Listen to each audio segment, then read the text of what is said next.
तो इसमें आपको बता दें जानकारी के लिए कि तो 325 जो धारा लगाया गया है उसके पीछे उद्देश्य क्या वो समझिए, ताकि इनको बेल मिलने में कठिनाई हो। और एक अहम बात यह है कि ये लड़ाई बिटवीन पुलिस और एक आर्मी के जवान के बीच की लड़ाई है। तो इसमें हम और आपकी एक भूमिका है कि पुलिस और आर्मी जो होते हैं वो आम आदमी के रक्षा के लिए होते हैं। आर्मी जो है बाहरी आक्रमण से हमारी रक्षा करते हैं, विदेशी आक्रमण से, और पुलिस जो होता है देश के सीमाओं के भीतर वो तमाम तरह के लोगों जो होते हैं जो अपराधी प्रवृत्ति के उन लोगों से रक्षा देती है। लेकिन सवाल यह है कि पुलिस के प्रति भी हमारी इतनी ही आस्था है जितनी आर्मी के प्रति है। लेकिन कुछ पुलिस कर्मियों के हरकत से पूरे पुलिस समाज जो है सो बदनाम होते हैं। खास करके बिहार पुलिस का पूरे देश में अभी किरकिरा होने लगा है। तो वो जो बाद की जो इनका कंडक्ट था कि मारते हुए उनको लेके गए आर्मी के जवान को, और वो परिचय भी देते रहे कि तो वो मारने का अधिकार उनको बिल्कुल नहीं है। वो आम आदमी को भी नहीं मार सकते हैं। तो यहाँ तो एक आर्मी का जवान, उनके प्रति सभी लोगों की भावनाएं कदर होती है।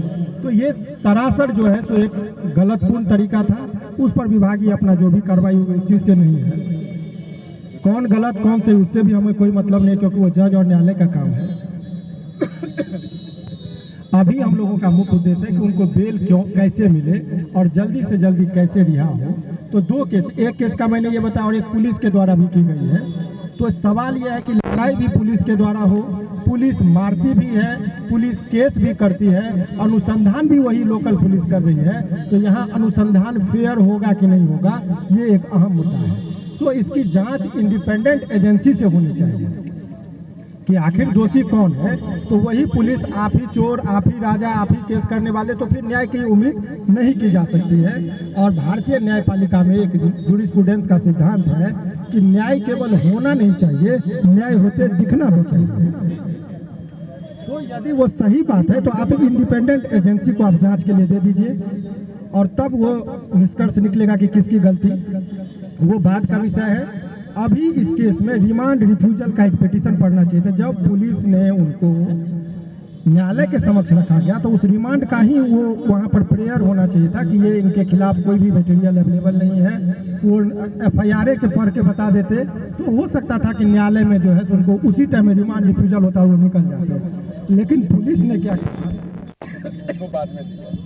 पहले वो केस अपना केस दे दिया है। पुलिस ने क्या किया कि जल्दबाजी में उनको न्यायालय के समक्ष रख दिया और उनको भी सारी बातें नहीं बताई गई और उनका कस्टडी रूटीन वे में जो होता है हो गया।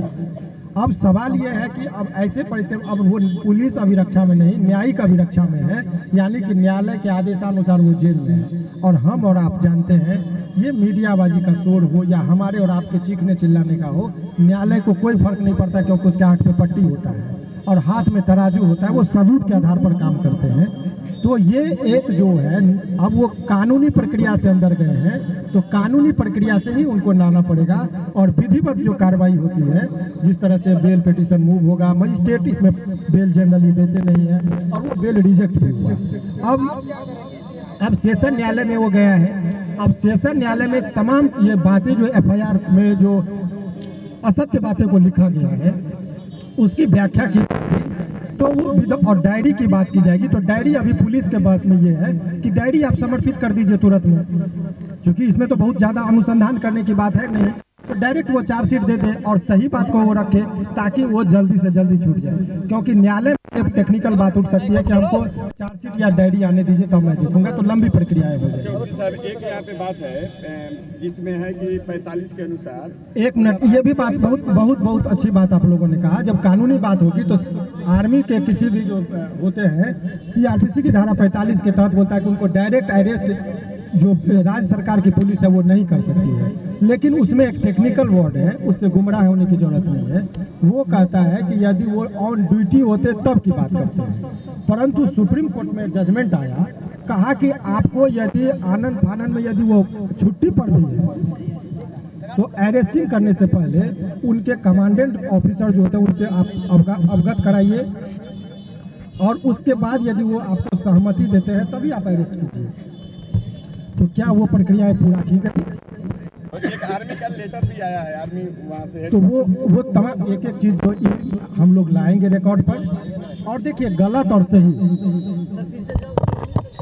जॉब ऊपर कोई खतरा नहीं है, और समझिए कि वो गलत हुआ कि सही हुआ, ये बात न्यायालय में आप सबूत के आधार पर तय करवाएंगे, और न्यायालय के ये होता है, उस पर हमारी और आपकी टीका टिप्पणी नहीं होनी चाहिए। अभी सवाल ये है, माना कि उसको गिरफ्तार करने की शक्ति नहीं थी, गिरफ्तार किया, और आपको बता रहे हैं आम जनता की बात में समझिए कि 7 वर्ष से नीचे की सजा का जो भी प्रावधान है जिस केस में, उसमें उनको डायरेक्ट अरेस्ट करना ही नहीं है।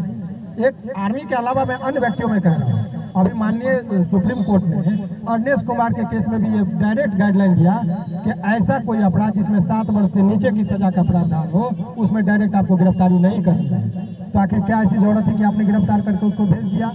तो एक तरीके से देखिएगा, गलती पर गलती, पहले तो उनको मारना नहीं चाहिए पुलिस को। माना कि बहुत लोग कहते हैं, दोनों पक्ष है, पुलिस वाले का कहना है कि मुझे गाली दी गई, तो गाली दी गई तो उसका आपको यदि किसी ने किसी को गोली मार दिया तो क्या पुलिस में उसको गोली मार देगी?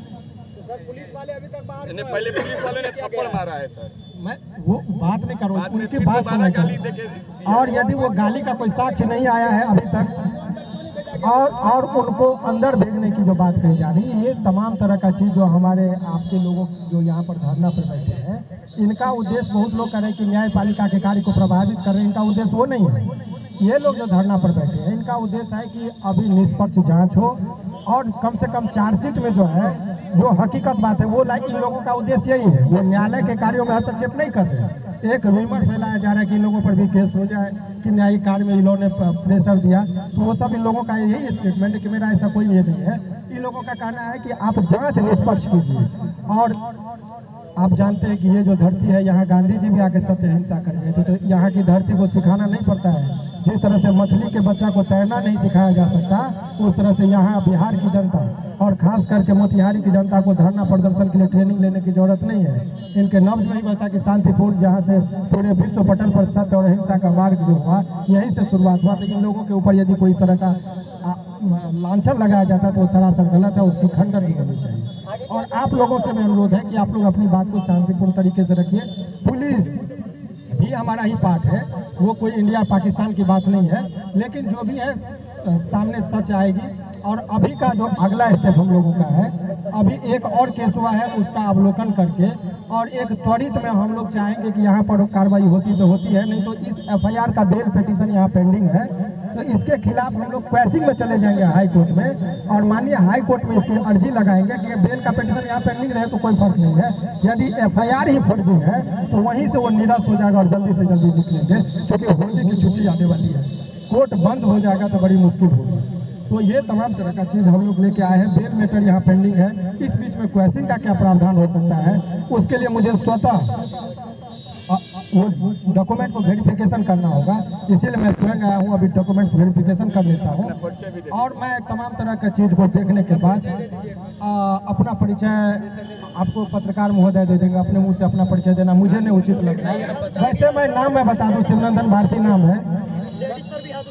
उसके लिए देखिए, बहुत अच्छी बात आप लोगों ने कहा। उसके एक गलती हो रही है इसमें, क्या कि दोनों तरफ से केस होना चाहिए। इनका केस नहीं लिया जा रहा, उसका प्रावधान है कि आप देखिए, उसका सारा तरीका मैं बता रहा हूँ कि यदि इनके केस नहीं हो रहा है तो वो तो जेल चले गए, तो उनके जो परिजन है जिनके साथ पुलिस ने यदि बदसलूकी की, तो आप एक एफआईआर अभी लिखाएगा, उनके परिजन से बात हो रही है, और उसको आप स्पीड पोर्ट से रजिस्टर्ड कर दीजिए एसपी के नाम से, वो सबूत आपके पास होगा। और तब नहीं कार्रवाई होगी तो कोर्ट में हम लोग जो है तो 156(3) के साथ पिटीशन देके कि कहेंगे कि क्यों नहीं हुआ, तब वहाँ पर जो है ऐसे ही केस में जो है सो आईओ और पुलिस को और एसपी को फटकार लगती है माननीय न्यायालय से। तो सारे चीज़ों का प्रावधान है कानूनी रूप से। तो यहाँ पर आप लोग सड़क पर जो भी अपनी बात को रख रहे हैं वो ठीक है। हम देखिए, सवाल ये बहुत लोगों ने कहा कि इनको क्या जरूरत है आने की, इनको क्या जरूरत है, रवि भाई भट्ट या जो भी लोग पत्रकार बंधु, इनको आने की क्या जरूरत है। तो मेरा एक ही सवाल है कि जब आर्मी के लोग जब छुट्टी में शादी ब्याह मुंडन श्राद्ध में आते हैं और अपनी भी शादी लगी होती है और खबर आती है कि बॉर्डर पर जो है सो आक्रमण की स्थिति हो गई, तो सारे चीज़ों को पोस्टपोन करके और देश की रक्षा के लिए वो चले जाते हैं। तो आज यदि वो खतरे में है तो क्या हमारा और आपका एक जिम्मेदार नागरिक होने के नाते जो कर्तव्य है वो कर रहे हैं। इसलिए इस बात को करने में कहीं ऑटोचुक्ति नहीं है। हाँ, लेकिन दूसरी तरफ मैं आप लोगों से करूँ, ऐसे परिस्थिति में बहुत ज़्यादा उतावलापन में नहीं आना है। पुलिस भी हमारा ही पार्ट है। हम लोग कानूनी रूप से उसको कड़े से कड़े दंड भी दिलाएंगे। इसीलिए आप लोग को, हम लोगों को हिंसक नहीं होना है जी। और हमारे साथी जो है यहाँ पर इन लोगों के वो बात करेंगे। हाँ, इस चीज़ का रहना चाहिए। आप लोगों ने देखा होगा कि हम लोगों का जो भी धरना है कि किसी भी पार्टी या राजनीतिक दल के संगठन के द्वारा नहीं है, ये पूर्व सैनिक संघ के द्वारा है। हमारे अध्यक्ष महोदय ठाकुर जी यहाँ पे बड़े भाई बैठे हुए हैं, उन्हीं की अध्यक्षता में हो रहा है। हम सभी लोग एकजुट होकर, चाहे सोशल मीडिया हो चाहे कोई भी हो सामाजिक कार्यकर्ता, हम लोग साथ दे रहे हैं। और हम लोगों ने अध्यक्ष जी ने घोषणा किया अनिश्चितकालीन कि जब तक वो रिहा नहीं होंगे हम शांतिपूर्ण प्रदर्शन यहाँ पे बैठ के, प्रदर्शन भी नहीं धरना दे रहे हैं और अपना पूरा बात को रख रहे हैं। और यहीं से जो भी घोषणा कर रहे हैं। और आज भी 5वें दिन धरना पर सर हम लोगों ने यही घोषणा किया है कि अगर राधा मोहन जी रिहा होकर के नहीं आते हैं तो हम लोग होली जैसा महापर्व जो है, उस होली जैसे महापर्व को भी हम लोग नहीं मनाएंगे। ये हम लोगों ने घोषणा किया। और हम लोगों ने अभी घोषणा किया है कि इस होली पर अगर कोई नौजवान सैनिक खून की होली बॉर्डर पर खेलता है कि ताकि हम रंगों की होली अपने घर में अपने परिवार वालों के साथ खेल सके, तो वैसे वैसे जवान के लिए हम लोग कई होली कुर्बान कर सकते हैं। और हम लोगों ने प्रण लिया है कि राधा मोहन जी जेल से निकलेंगे और जेल से निकलने के बाद पहला अबीर अगर हम लोगों के गालों में आकर हमारे सभी भाइयों सबके गालों में लगाएंगे अबीर, उसी दिन हम लोग का होली होगा, नहीं तो होली नहीं होगा। और एक चीज और है, हम लोग शांतिपूर्ण धरना पर बैठे हुए हैं। हम लोगों का कहीं से कोई उस तरह का मनोदशा नहीं है कि हम लोग कुछ भी गड़बड़ करें। देखिए आप लोगों को मैं बता दूं, आप लोग खास करके और सुन लीजिए 2-3 बात आप लोगों को मैं बता रहा हूँ, क्योंकि लोग बहुत समझेंगे कि धरना पर बैठे तो मेरा धरना में पार्टिसिपेशन नहीं है। इन लोगों के लीगल एडवाइस के तौर पर मैं बताया कि आप लोगों को बहुत लोग उकसाने की कोशिश करेंगे कि किसी तरीके से हिंसक हो। आप लोग किसी भी कीमत पर यदि सचमुच चाहते हैं कि आप को अपने आर्मी पर सच्ची श्रद्धा है, आप उनका सम्मान करते हैं, तो ये हिंसक नहीं हो, ताकि आप लोगों को भी लपेटा जा सकता है। क्योंकि ये लड़ाई पुलिस, पब्लिक और आर्मी के बीच की लड़ाई है। हम और आप, उनके पास बहुत सारा मैकेनिज्म, तो भड़काने की कोशिश नहीं करना है। कोई यदि भड़काए, सर कहने का मतलब है कि जब हम लोग हमारा आर्मी पर्सन वर्दी का इतना सम्मान किया कि वो पिटाते रहा, हाथ नहीं उठाया, समझे सर। वकील साहब आपको आश्वासन देना चाहता हूँ कि जब हमारा आर्मी पर्सन वीडियो में देख रहे हैं कि गाल पे थप्पड़ मारा गया, दोबारा दौड़ा के पीछा गया, तब फिर भी वो वर्दी पे हाथ नहीं उठाया, तो हम लोग के संस्कार है। हम लोग क्यों किसी पे उग्र हम लोग कुछ नहीं करेंगे। गांधी सत्याग्रह की भूमि, अम्बेडकर जी संविधान लिए हुए हैं और हम लोग सत्याग्रह बापू धाम की भूमि पे हैं। एकदम शांतिपूर्ण आंदोलन ही चलेगा।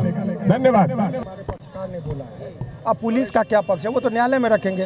पुलिस के बारे में भी हमें कुछ नहीं है। पुलिस भी देखिए, पुलिस में सभी लोग गड़बड़ नहीं है। वो जो मारा है वो गलत है, वो उतावलेपन में उस पोस्ट को होल्ड करने लायक नहीं है। जब आप पब्लिक सेवा में आते हैं तो आपको पुलिस की बर्खास्तगी होगी कि नहीं होगी, इसके लिए आवेदन देना होगा। एक सवाल और है सर एक सवाल और है, सेंट्रल जेल में भेजना कितना सही कितना गलत? थोड़ा साइड में सेंट्रल जेल में किसको भेजा जाता है? नहीं, देखिए गैंगस्टर। बोल लीजिए तो। हाँ बताइए। प्रशासनिक कारणों से ये हर चीज़ में हम लोग यदि प्रशासनिक कारणों से वो उनको जहाँ लगेगा रखेंगे। तो सेंट्रल जेल में यदि चूँकि अब वो पुलिस को भी पता चल गया और आपके ताकतों का एहसास भी हो गया कि भाई यहाँ पर मॉब जो है सो सेंटिमेंट से जुड़ा हुआ है, तो प्रशासनिक कारणों से यदि वो रखे तो उसको चैलेंज करना हमें नहीं लगता उचित है। समय तक धरना प्रदर्शन कुछ नहीं हो रहा था। क्या एक छोटी सी बात मैं आपसे पूछना चाहूँगा कि अगर उनको रिमांड पे जब रखा गया था, जब रिमांड पे रखा गया था, कुछ वकील और कुछ प्रैक्टिस करने वाले लोग जिससे मैंने बात की अभी कुछ देर पहले, तो उनको बताया गया कि उनके आंखों के पास निशान है और कुछ ऐसे निशान है जो कोर्ट और जो प्रशासन है ये मिल के उसको छुपाने का वक्त है, जो 8 दिन का वक्त बीत गया है, उसी को छुपाने के लिए इतना लंबा प्रक्रिया चल उसमें है कि अरेस्टिंग से पहले न्यायालय संदिग्ध में आ रहा है कि नहीं? क्या लग रहा है आपको? नहीं, उस पर टिक्का टिप्पणी उचित नहीं है। आपका सवाल यह है कि मेडिकली जो है मेडिकल जांच होना चाहिए था उसी टाइम। अरेस्टिंग जब जेल में उनको भेजा गया